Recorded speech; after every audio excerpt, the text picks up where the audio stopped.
서부 아프리카 지역의 에볼라 바이러스 사망자가 930명을 넘어서는 등 피해가 빠르게 확산되고 있습니다. 세계보건기구가 긴급회의를 열어서 대책 마련에 들어갔습니다. 실험 단계 치료제를 환자 치료에 사용하는 방안도 검토되고 있습니다. 유럽 연결합니다. 김은건 특파원.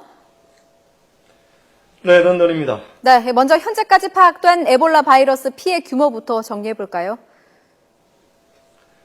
네, 세계보건기구 WHO가 최근까지 집계한 에볼라 피해 상황을 발표했는데요. 지난 2월 이후 서부 아프리카 지역에서 에볼라 바이러스에 감염된 사례는 1,711건, 이 가운데 사망자는 932명입니다. 주로 기니와 라이베리아, 시에라레온 등 3개국에 감염이 집중되고 있는데요. 지난 2일부터 4일까지 사흘 동안에도 108건의 새로운 감염 사례가 확인됐고 45명이 숨졌습니다.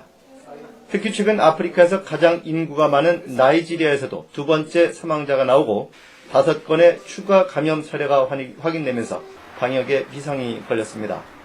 나이지리아에서는 지난달 라이베리아 관리가 에볼라에 감염돼 숨졌는데 이 관리를 치료하던 간호사까지 사망한 것입니다. 사우디아라비아에서는 시에라레온을 다녀온 뒤 에볼라 의심 증세를 보이던 남성이 숨졌고 라이베리아에서 활동하던 스페인의 70대 성직자도 에볼라 감염이 확인돼 본국으로 돌아가게 됐습니다.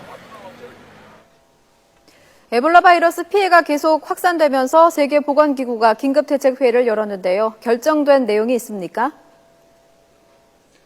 네, 세계보건기구는 어제부터 긴급위원회를 열어서 서아프리카의 에볼라 확산 상황을 점검하고 퇴치와 확산 방지 대책을 논의하고 있습니다.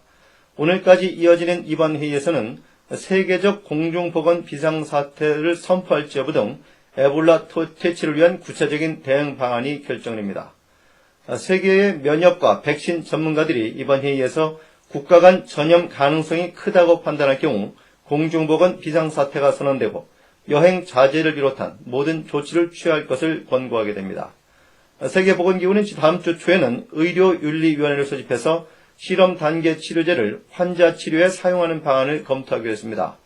마리콜 키에니 WHO 사무총사장은 현재 에볼라 바이러스의 백신이나 치료제가 없는 비정상적인 상황인 만큼 어떤 것이 책임 있는 행동인지를 묻기 위해서 윤리위를 소집했다고 설명했습니다. 최근 에볼라에 감염된 미국인 2명이 지메비라는 실험 단계 치료제를 투여받고 증세가 호전된 것으로 전해지면서 이 치료제에 대한 사용 요구가 커지고 있습니다.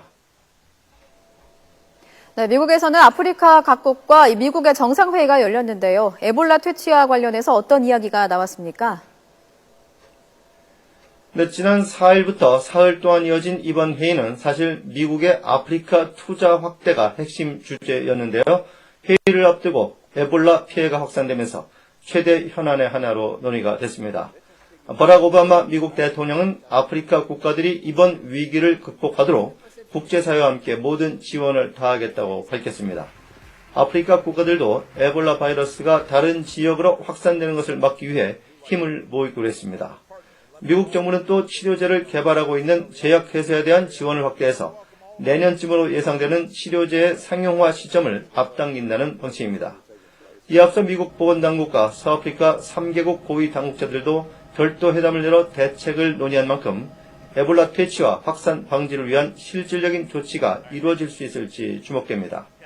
지금까지 런던에서 YTN 김은건입니다.